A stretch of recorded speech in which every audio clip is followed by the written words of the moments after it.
Bun găsit la emisiunea Știință și Cunoaștere.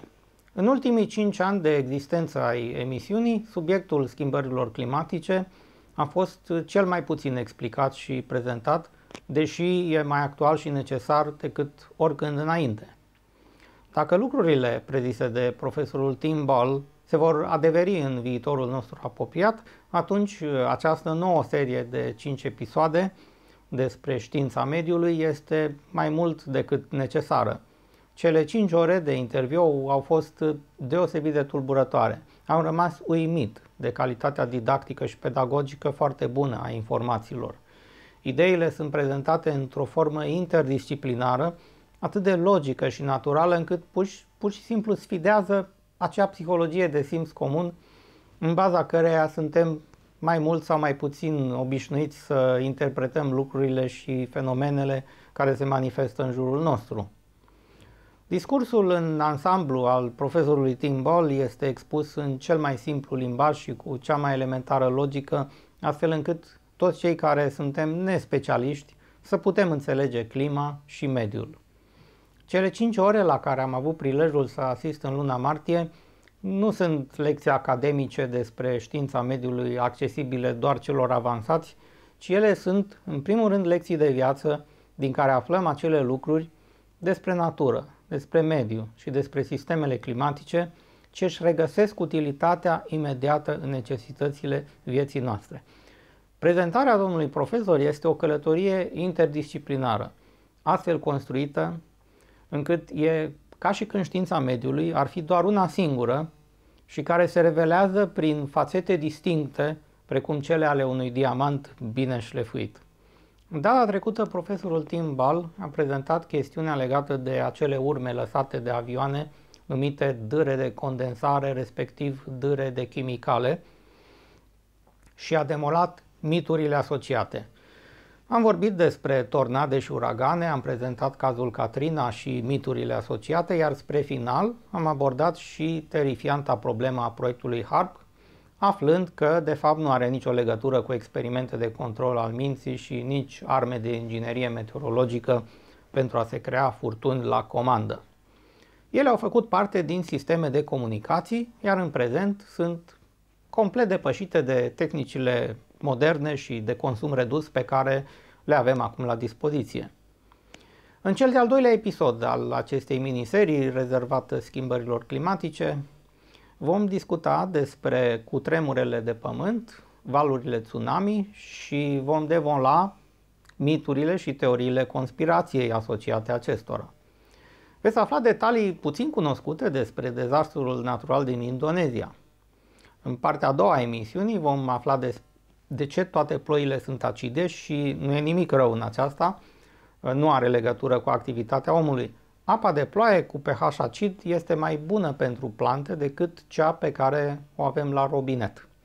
Vom vorbi despre faptul că încălzirea globală contemporană favorizează dezvoltarea economică și agricolă, în timp ce o răcire ar putea avea consecințe foarte grave. Profesorul Ball mi-a explicat și faptul că nivelul mării și nivelul uscatului nu sunt constante, ci variabile, iar uscatul urcă sau coboară într-un ritm mai mare decât cel al apei. Clima se modifică în două feluri: modificări lente pe termen lung, asociate cu modificări rapide, guvernate de teoria haosului. Fiți alături de noi la acest eveniment special la Știință și Cunoaștere, împreună cu profesorul Ball.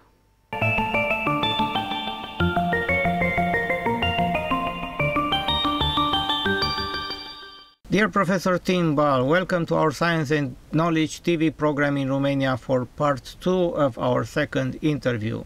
Thank you. Good to have the opportunity again. Me too, and it is a real pleasure to talk so many fascinating topics for the first time in Romania. Good, yes. If we can help people understand, that's all to our benefit. Now we are continuing to analyze the myths which have haunting the blogs and websites in Romania, and not only in Romania. Another myth is maybe the most stupid I ever encountered. They say that not only airplanes are creating the chemtrails, but there are secret experiments of dropping trillions of nanochips which then arrive on the surface and we people inhale them while breathing, and those chips are then entering our blood circuit, and thus the conspirators are doing behavioral modifications using some remote controls. Well, and of course, we're in an era of conspiracy theories, and the internet is a perfect vehicle to spread rumors and gossip. And of course, everybody knows you live in a village. The gossip, the person who is spreading misinformation, they're the most dangerous person in the village, and they can control people. Well, now with the internet, that's what's happening on a global scale. Let's remember now briefly the biggest natural disaster in 2004 in Indonesia. Before we discuss the myths, please tell us how many types of earthquakes are known, and in what conditions they produce a tsunami. Also, please explain what is a tsunami wave, and mostly how much energy is involved in earthquakes and tsunami waves. Okay, an earthquake is simply the crust of the earth is constantly moving. It's in what we call plates. So the crust of the earth is like an eggshell that's broken up into smaller pieces, but because underneath the crust of the earth, there's movement, convective cells moving, so the plates of the earth are constantly moving. The three different kinds of situations you can have is that you could get the crust is pulling apart, as is happening down the middle of the Atlantic Ocean. You can have the crust plates coming together, and then in that case what happens is one plate goes down under another one. That's called subduction, and that's what's part of the problem in Indonesia. And then you can also have a third situation where the plates are simply sliding past each other, and that's what you've got in California with the San Andreas fault that runs right through San Francisco. Now, those plate movements are perfectly normal. And as long as the plates are moving, and you get thousands of earthquakes all over the world all the time. So, for example, in Japan, 3,000 earthquakes a month, not uncommon at all. But they're all so small that you don't even feel them. To have a lot of small earthquakes is good. The problem comes when, instead of moving past each other smoothly or going down under each other smoothly, they lock. So it's like if you put your hand on the table and push forward, as long as the friction or the grip is holds, but then suddenly it lets go, and you fall on your face. Well, when the plates are not moving, they lock and the pressure builds up. Then when they let go, then an earthquake occurs, and enormous amounts of energy are released. The point at which that occurs underneath the ground is called the focus of the earthquake. Immediately above it on the surface is called the epicenter. So the epicenter is where the most energy is released on the surface. So the energy from the focus is going out in waves all around, but where it hits the surface of the earth, of course, then the energy circulates out from there. Some of the most high frequency earthquake regions of the world are Turkey, that whole Mediterranean region, and then in Japan, of course, as I mentioned, but primarily around the Pacific Ocean, because the Pacific Ocean, the crust of the earth, the weight of the Pacific Ocean triggers what we call the ring of fire. So it's weak points in the crust of the earth, and you get volcanoes forming and earthquake activity. As I say, Japan is one of those. The amount of energy released determines the intensity of the Richter scale of the earthquake. So you can have 1 on the Richter scale, and you go all the way up. but it's an exponential scale. So if you go from a 1 on the Richter scale to 2, the amount of energy released is not that great. But if you go from an 8.1 to an 8.2, then a lot more energy is released. The most intense earthquakes ever recorded, one in Chile off the coast of South America, which is another very heavy earthquake zone, see around the Pacific, an earthquake recorded above 9 on the Richter scale. And at that point, there's so much energy released that the rock actually pulverizes. That is, the rock is disintegrated down to very, very small particles. And the force is tremendous. The earthquake that occurred in Indonesia, I believe it was 8.4. The Alaska earthquake of 1980. These are some of the more powerful earthquakes. The critical measure is 5. If it's 5 on the Richter scale, the reason that's important is because the energy released above 5 will do damage to buildings, will cause structural damage to buildings. Below 5, most buildings will survive. You get shaking and so on.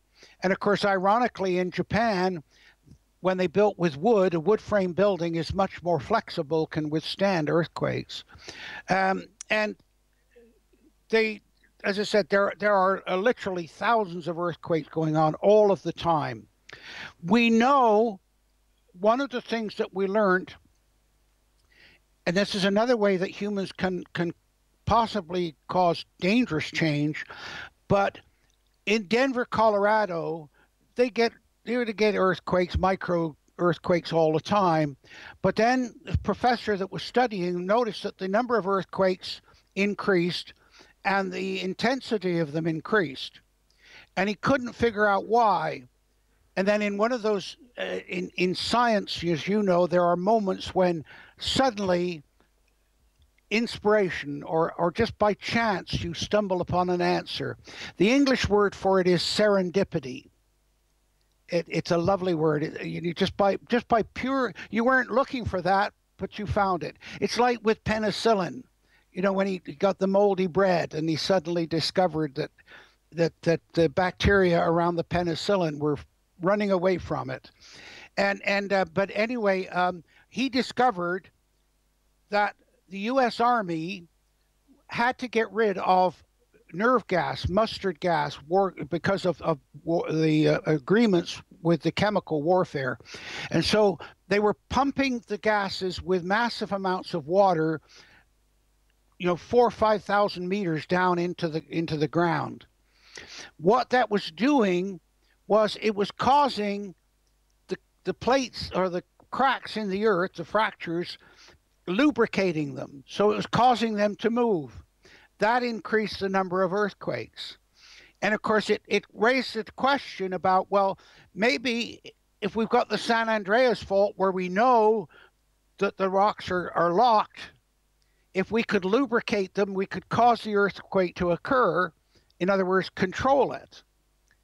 But the dangers of that, of course, now, the Chinese have not experimented with that. The Chinese who, by the way, don't separate air and ground. In China, earthquake forecasts are done by weather forecasters. They see it as all one continuum. And the Chinese have done a lot of work with watching animal behavior because the animals can sense. And it appears to be what they sense is as the pressure for the earthquake builds up, gases are pushed out of the earth into the atmosphere. They can sense that. And back in the 80s, nothing was said about this in the public because China was very closed at that time. But they moved thousands of people out of a city because they detected the animals anticipating an earthquake. They moved thousands of people out. The earthquake occurred. Nobody died. And of course, they thought, wow, this is great. The problem was less than 3 months later, they had a massive earthquake in the city of Anshan, and hundreds of thousands of people died because the earthquake occurred during the daytime, and it was a city where they had steel and heavy industry and all sorts of problems. So they had a great success, and then within 3 months they had a failure. And the only reason we knew, the only reason in the West that we knew about that earthquake was because we could see from satellite images the damage done in the city. The Chinese never said a word about it publicly because it showed their failure. But earthquakes, now, if the earthquake occurs on the bottom of the ocean, of course, then the energy is released. That can then move as a wave through the ocean. That's a tsunami. All right? Now, earthquakes occur, and we classify them by depth. So you get shallow earthquakes down to about 60, 70 kilometers, and then medium, 80 to about 120 kilometers, then deep focus earthquakes below 120 kilometers. The most powerful earthquakes are very deep, but the energy is absorbed, so by the time they get to the surface, they don't do a lot of damage. But if you have a shallow earthquake, that can do a lot of damage. The energy is released in 3 different wavelengths.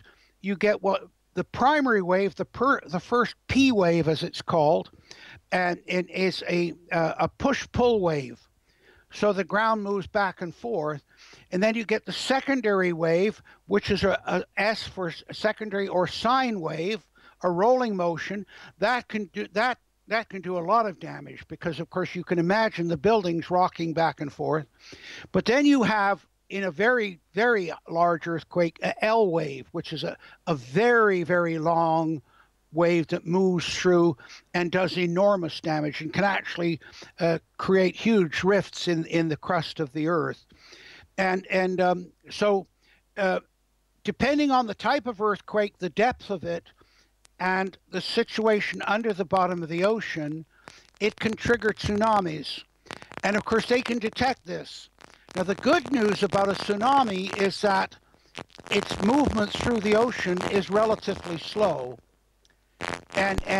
So if you have, say, a tsunami wave detected in Japan, they can put out warnings because they know that wave is going to take about 8 hours to get across the ocean to Hawaii. I have a noise here. Coming back to tsunami, what happened in Indonesia? Not every earthquake does not create on the bottom of the ocean doesn't create a tsunami. It depends upon the type of earthquake, the energy, how it's emitted into the ocean. It's a shock wave of energy that goes out. The one in Indonesia, what happened was a very large part of the Earth's crust dropped down. So it's that dropping down of the ocean, so you get a massive movement of water, which translates on the surface into a wave. Now, the interesting thing about a tsunami wave is that if you're out in the ocean, it's such a long wave, you don't even notice it. So your boat goes up, goes down, but you don't notice it. But as it comes on shore, of course, then it gets into shallower and shallower water, and the wave is pushing and pushing and pushing, and that marvelous footage of the tsunami that hit Japan and how it just kept coming in, and the water keeps coming in. The power of it is just enormous. So the wave can be, couple of 20, 30 kilometers in length, but as it comes in on the shore, it just keeps pushing in and pushing the water. But the one in Indonesia, there were 2 problems with it. One was the amount of drop that occurred in the crust of the earth, the energy that created a very long wave, but it was too close to the shore that it hit the shore before they could warn people about it. Now, they did get some warnings about it. And what was interesting was there was one English schoolgirl who studied about tsunamis. She was on holiday with her parents at the time. But what happens is before the wave comes in, the water draws back. So the initial on the shoreline, the initial reaction is water drawing out, and then the wave comes in. Well, the little girl, 12 years old, had learned about this. She saw the water pulling back and said to her parents, "We got to get out of here." She saved her parents' lives. And so that's why we're doing these programs, Christian, because this kind of information can help you. It can really help you deal with these sorts of things. But the one in Indonesia, again, lack of warning. A lot of people and of course, people live in low coastal areas, such as deltas and shore, because there's good soils. They want to be by the ocean, but of course, then they're vulnerable to these kinds of tsunamis.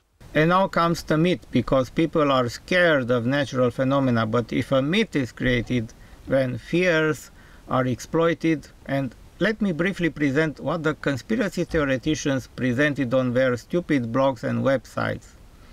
They said that this disaster had been orchestrated by a large marine nuclear fleet, and that thousands or tens of thousands of nuclear bombs had been detonated on the deep of the ocean. Thus, the 8.5 Richter scale earthquake is explained, and also the 14 meters tsunami wave. Well, there's really no way to respond to it. Again, we go back to the amount of energy. I mean, look at what are the total known nuclear devices that the Russians and the Americans have, and now Iran wanting to get one. Certainly, when they explode a nuclear bomb underground, you can detect the shockwave from that. That was one of the ways that they had devices in Scandinavia, and they knew what the Soviets were doing. But to keep that sort of thing secret, I mean, there's just no way that you could possibly do it. The energies involved are not possible. And just sort of flip back to everything we've talked about, Christian, when I know what's going on. For example, 60 years ago, the Americans had microphones on the bottom of the ocean all around North America, and they were listening and recording submarines and vessels moving. That's 60 years ago. I know what went on, electronic warfare. I wish that governments, we could stop all this stuff and spend the money and the scientific ability to improve life and better understanding. I mean, it's just so, and the conspiracy theories don't help this at all. And the government, of course, by doing things in secret, they just invite conspiracy theory. And, just, what have you got to hide? If that's what you're doing, if your enemy knows how powerful you are, they're not going to do anything anyway. And what's the point to detonate thousands of nuclear bombs which costs billions of dollars? Exactly. Well, of course, the problem is, as we know, governments are very good at wasting money, and there's always money to fight wars. That's the problem. Let's go back to earthquake once more. Another myth is that we are living a kind of 2012 doomsday scenario, so the earthquake activity increased significantly due to natural factors. But they don't say that now we can detect many more smaller earthquakes than ever before, because we have more sensitive devices. That's a very important point. There was a scientist by the name of Jacob Bronowski, and your viewers can Google his series on the ascent of man. Yes. And it's the whole evolution. And in one of the programs, the whole program is devoted to the fact that our view of our world and our understanding of our world is determined by our ability to measure it. So if you think about the impact of the telescope, with Galileo looking at the sun and how that changed our whole view of our universe, and then the impact of the microscope opening up a whole different world that we didn't even know existed. And now we've got the electron microscope. So, and one of the things that you mentioned about the ability to detect, a few years ago, they announced that they could detect toxins to quintillionths. Everybody knows about parts per million, parts per billion, but they now can do parts per quintillionth. And I said to a chemist, a friend of mine, and I said, well, give me an example of a quintillionth. And he said, a quintillionth is a tablespoon of a toxin in Lake Superior. Or if you want to put it in European terms, a tablespoon of a toxin in Lake Baikal, right? And so if you can detect at that level, but as the European, I forgot what nationality he was, he used a Latin name, Paracelsus. He was a very famous chemist in history of science. And he summed it all up where he said that it's not the toxicity, it's the toxicity is in the dosage. So in other words, you can take in very small amounts of arsenic, but if you take too big a dose, it will kill you. Yes. And so now that we've got the ability to detect these things, they were always there, but now we can detect them. Suddenly the conspiracy theorists are and I'll give you another example from a psychological point of view, Christian, because I know that interests you. Yeah. It's like if you're introduced to somebody, it seems like after that, every time you turn around, their name is there or you hear about them. They were always there. They were just not part of your world. Right? Yes. And so this is another part of the point that you're making about the ability to detect. Let's assume that the most powerful nuclear bomb is detonated somewhere in the ocean in order to create a tsunami. How can we tell the difference between the earthquake created by geological activity and the one created by the most powerful bomb that man ever created? What would be the highest possible value of the earthquake on the Richter scale after a nuclear detonation? Oh, nuclear detonations don't make it to the one level on the Richter scale. You can detect them, but they're really off the scale in size. It's like micro earthquakes. You know, it's at that level. So low? Yes. Oh yeah. I mean, this is the arrogance of humans. We think we're so powerful, and so what we do is so much more powerful than nature. The size of nuclear device that you would need to trigger a tsunami, even of the smallest scale, is just not available to us. We don't have the energy. I'll give you an example. It's sort of a different one. But when they were talking about the ozone hole, you remember that? There was a hole in the ozone. Somebody said, look, why don't we generate ozone and pump it up and fill in the hole? Okay. Then somebody sat down and calculated that in order to produce that much ozone, it would take all of the energy that humans produce in total, and you still wouldn't produce enough. In the entire history of the in the entire history, yes, yeah. I mean, it's just so laughable. But now, just back to your point about that nuclear device. Let's assume that somebody did produce one that was big enough to trigger a large tsunami. You wouldn't be able to tell the difference between that and a natural earthquake, because they're both releases of energy that generate shock waves, and waves don't tell you what caused the original energy source. So you detect the earthquake by the energy that's emanating from it, but that doesn't tell you what the original energy was. But on the seismographs, the graphs are virtually the same? Yeah, pretty much the same. The only thing, because I said you've got the P wave, the S wave, and the L wave. With a nuclear device, I doubt that you would have S or L wave. You would only get the primary wave, and of course that's why it probably wouldn't create a tsunami. But nuclear devices, relative to the power that's in nature, it's just not even in the same league. You know, it really isn't. Okay. Now let's go back to your website again, and there is another issue which created a lot of debates here in Romania, and the topic is acid rain. And let's both open your page. I'll start with a shock. All rain is acid rain, naturally. Okay, because the water in the atmosphere, and water absorbs gases. And one of the gases that the raindrops absorb is CO2. Okay, so as the raindrop is forming and as it's falling through the atmosphere, it absorbs CO2. By the time it gets to the ground, it is a mild form of carbonic acid, about a 10% solution of carbonic acid.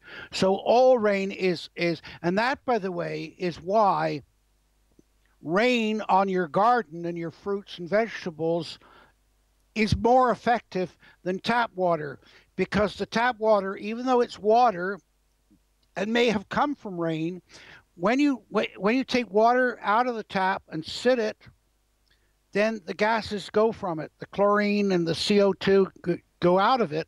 So it's not as effective on your plants as the rainfall is. The plants have grown and developed and evolved to having a mild form of carbonic acid on them. Because plants are using CO2 and they need CO2. Oh, absolutely. But they're using the CO2 in two ways. One is they're absorbing it through the little pores, or called stomata. So that if you look at a leaf very closely under a microscope, there are little holes in the leaf. Those are called stomata, and they're like the nostrils that they take in the CO2 and they breathe out the oxygen. But when the rainfall that falls on the plants, it lands on the leaves, but it also is taken up through the roots. And so the plant has grown expecting a mild form of carbonic acid. Now, the acid rain scare began back in the 70s because they started measuring what's called the pH of the water. Now, all water has a pH. When it's balanced or neutral, its pH is the number 7. If you go below 7, then it's becoming more acid. So that vinegar, for example, is about pH 3. If you go above 7, the water is becoming more alkaline. Now, a lot of people can notice this. They talk about hard water and soft water, and when you're washing your hands or your clothes, the ability to create with the soap, you know how well the soap works, is determined by the hardness of the water. Well, what they're talking about is the pH level of the water.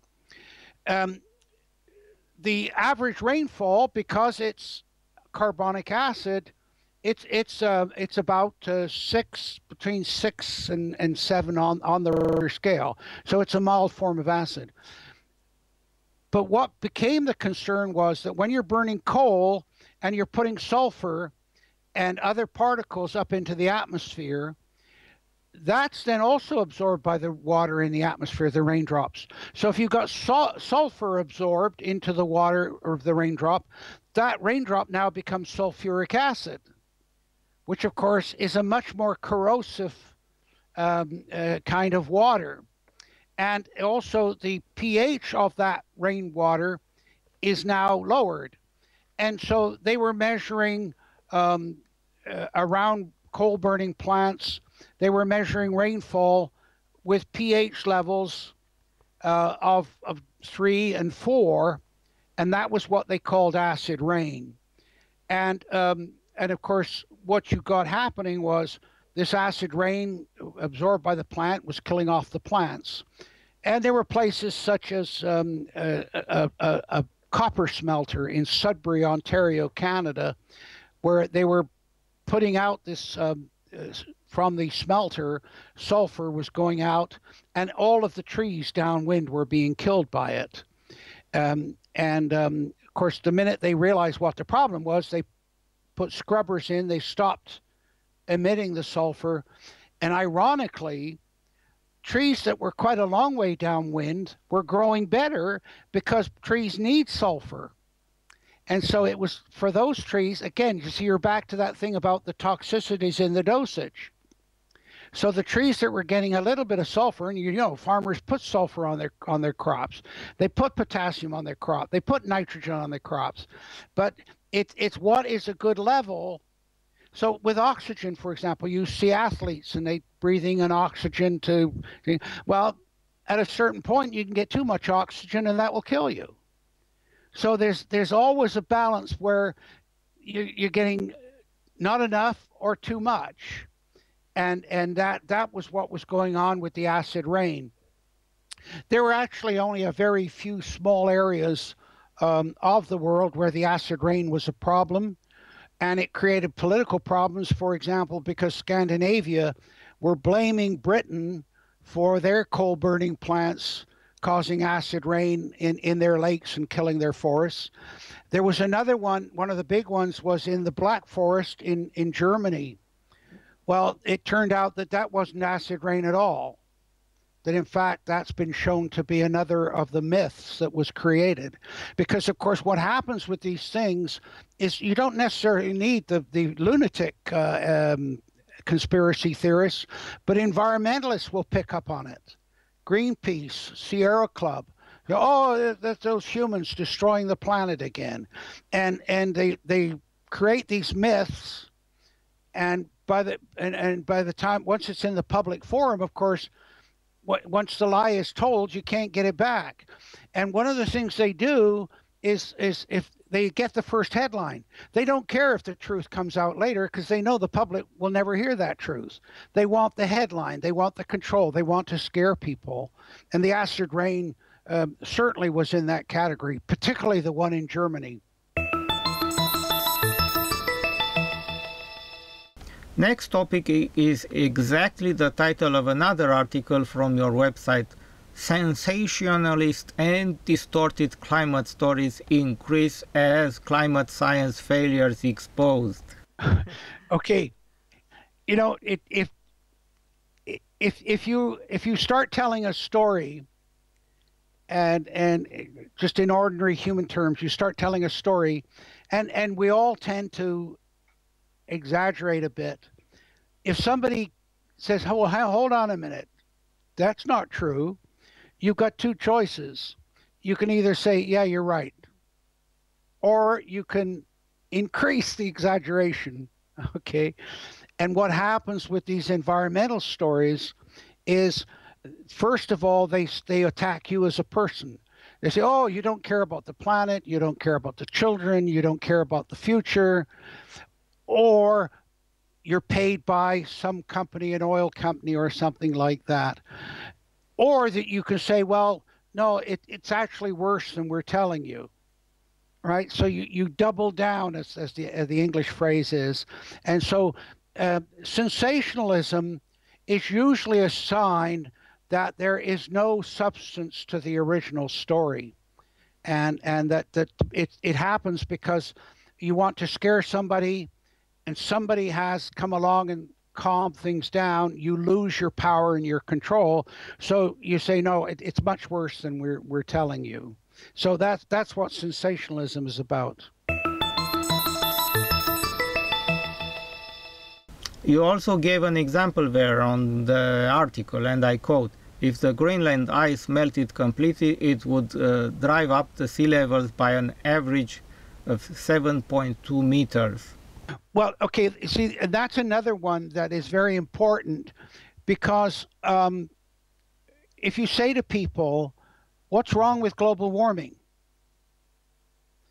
And the answer is, not much. The world's better off when it's warm. But they had convinced you that warming was a problem. And then you say to people, well, okay, tell me what's wrong with global warming. They can't answer. They don't know enough of the science to explain it at all. And then they think for a little while, and then they'll say, oh, the sea level's going to rise because the icebergs are going to melt and the sea level will rise. It's not true at all. And of course, the Greenland myth, and here's the way to think about it. They assume that you take all of the ice in Antarctica, all of the ice in Greenland, and then the small glaciers around the world, and you melt all that ice, that creates a certain volume of water, which you then add to the current level of water in the oceans. It doesn't work that way at all. First of all, when water freezes, it expands. So the space that the ice occupies is 7% more than the water that it is formed from would occupy. So you'd reduce the volume of water by melting the ice, okay? The second thing is, if you look at Greenland, the glacier is, it's above sea level, but most of the glacier is below sea level. It's like in Antarctica. If you drill down at the South Pole, right to the crust of the Earth, by the time you get to the bottom, you're 4,000 meters below sea level, right? Well, that ice that's already below sea level won't change the sea level. So the only ice melting that could change the sea level is that ice that's already above sea level. But that's only a portion of the total ice, right? That's one thing. The second thing is that if you're standing on a shoreline and you say, oh, it looks like the sea level's changing, going up or going down, but it could be that the land level's going up and down. You don't know, right?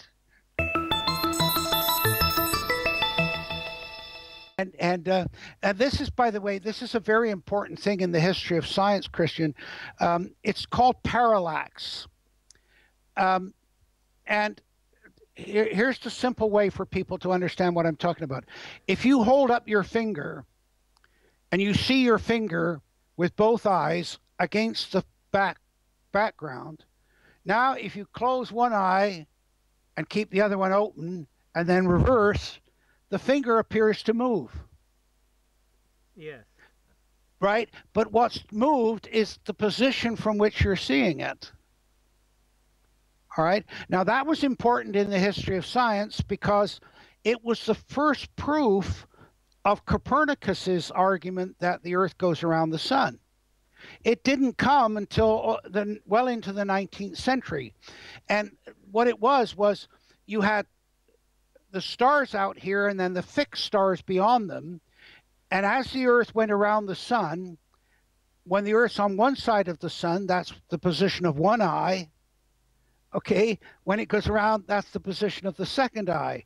So when you look at those stars against the background, they seem to move, but they're only moving because the Earth's position is moving.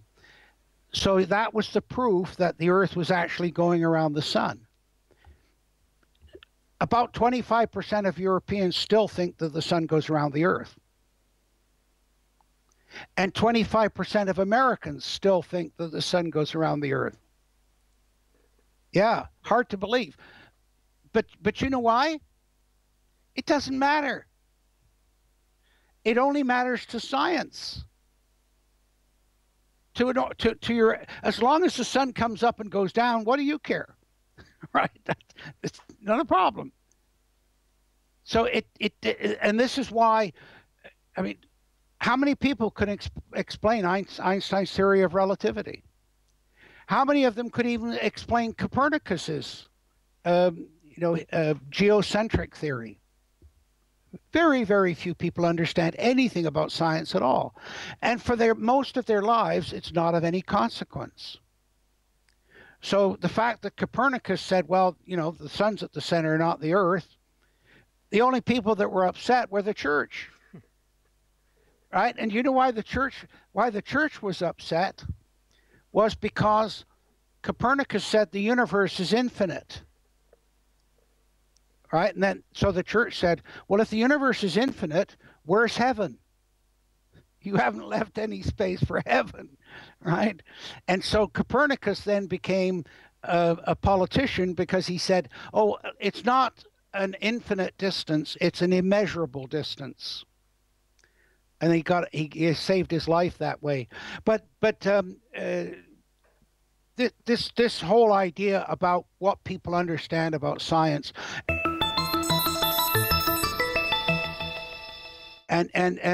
So the melting of the ice and the changing of the sea level. By the way, just to go back to that for a minute, when the sea level changes, that's called eustasy, Eustasy.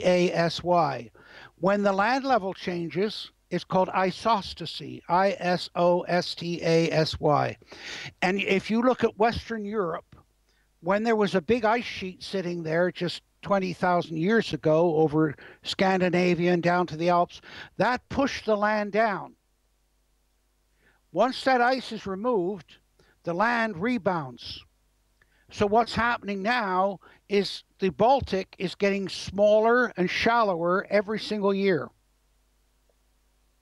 And it won't be very many years, a couple of thousand, before the entrance, the Skagerrak, through the entrance into the Mediterranean in Scandinavia, that'll be a ridge across. You won't be able to enter the Mediterranean, or not the Mediterranean, the Baltic. You won't be able to enter it at all. The same is happening with Hudson Bay. In Churchill, the land has risen over 2 meters in 200 years. That's a phenomenal rate of change. And of course, all around the edge of Hudson Bay, as the land rose, the sea retreated, beaches are formed, and you can see as much as 100 different beaches formed as the land rose up and the sea level shrunk. So these are the changes that people have no idea about, and they think, oh, it's geology. It's on such a large scale, a long time scale, but it's going on every single day, every single minute. And so this idea about, oh, the sea level changes. Do you know, the sea isn't level. The oceans aren't level. When you go through the Panama Canal, the level of the ocean on one side is different than the level of the ocean on the other side. But they're connected around South America. But we would not expect such a rising of the level of water, even if Greenland ice would melt completely. Accurately, measurements only shows millimeters of rising or lowering the sea level, not even centimeters. They are millimeters per year. Yep. It's meaningless. And by the way, in the last, or starting about 18,000 years ago, when you had all of the water taken out of the oceans and fell onto the land as snow, nowadays, because we've got a warmer Earth, most of that then goes back to the oceans. But when the Earth got colder, because of Milankovitch, which we've talked about, the Earth got colder, the snow that fell on the land stayed, and once it starts to accumulate, then glaciers are formed. So the glaciers that covered Scandinavia and Europe, Siberia and North America 20,000 years ago, sea level was 130 meters lower than it is today. And as that ice melted, in a period of about 5,000 years, sea level rose about 110 meters. This is exactly the next topic that I was about to ask you to talk about. Is entitled When Sea Level Change is Not Sea Level Change. Let's follow the topic on the drawings. Yeah, exactly. Because you don't know if it's the sea level changing or the land level that's changing. And by the way, even geologically, it's very difficult when you're at a beach to determine what is actually going on. And in many parts of the world, it's the land that's changing.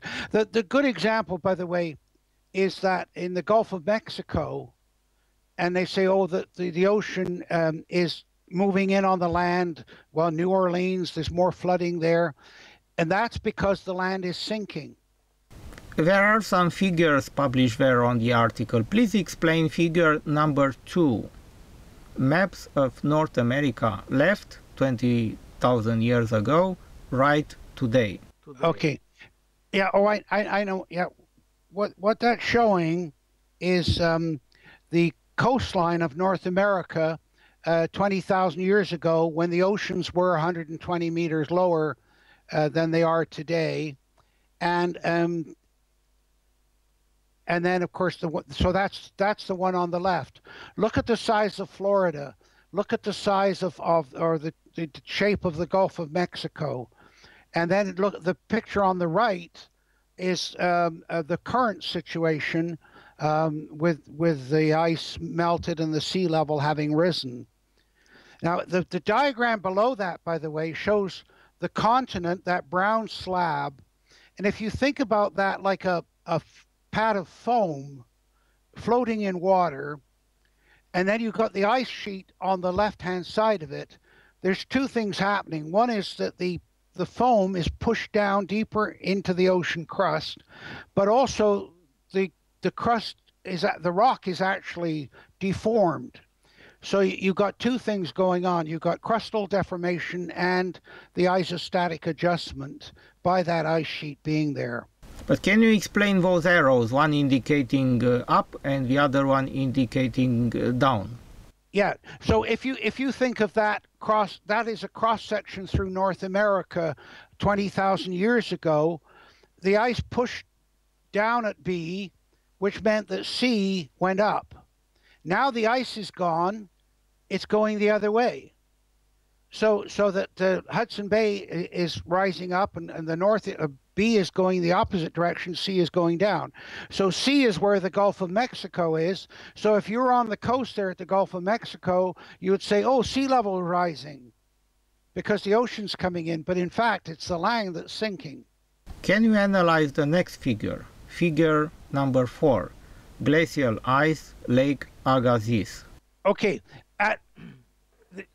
what you see there is as the ice sheet that covered North America that you can see in figure 2 on the left side, then you see that big ice sheet, the dark blue and the lighter blues. That's the extent. And by the way, that's the same area as the current Antarctic ice sheet. And that's just 20,000 years ago. And all of that melted in about 9,000 years. So this idea that rapid change is going on now is something different is nonsense. What figure 4 shows is that as the ice melted, it broke up into smaller areas of ice.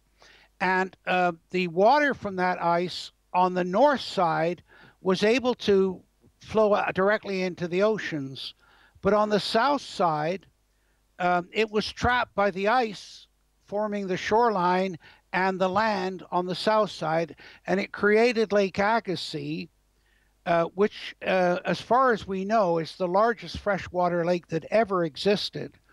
And to give you an idea, on the right-hand side of Lake Agassiz on that diagram, what's left of that are the 5 Great Lakes, like Lake Superior, Lake Ontario, and so on.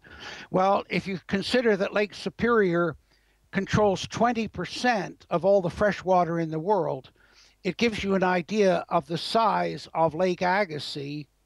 And of course, where the red marks are on that diagram, those are the places where the ice broke through, the water escaped from Lake Agassiz and flowed out into the oceans. So it's just a stage in the melting of the ice as we emerge from the last ice age. This is absolutely amazing, really amazing. I could never imagine how nature works until you told me right now. This is amazing. Well, of course, yeah. Of course, the problem is, Christian, we look at it through at most 60, 70 years of history. It's like with the climate. You take 70 years of history in a world that's 6 billion years old. It's nothing. It's just silly. You know, you've got to step back and look at, well, what is nature doing? And by the way, I did mention this in the early program, and it's good to mention it again now. But the Western view of the world, which includes the Romanian and the scientific view, is that change is very gradual over long periods of time. That is simply false. And it came in because Darwin didn't want to get into bigger trouble with the church than he was already in. But he knew that biological changes occur very, very rapidly. I mean, his study of the birds on the Galapagos, how in 1 and 2 generations they were developing new species.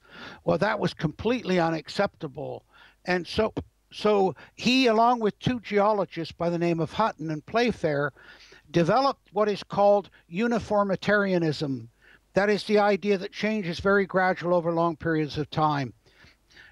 The first time that was challenged was in the 1990s when the idea of chaos theory, that things are going along steadily and then suddenly something chaotic happens. And the world then sort of shakes and then levels out. The reality is that change and dramatic change is going on all of the time. It's just that is still not a part of our view of the world. I thank you very much for part 2, and let me change the tape and meet you next time for part 3.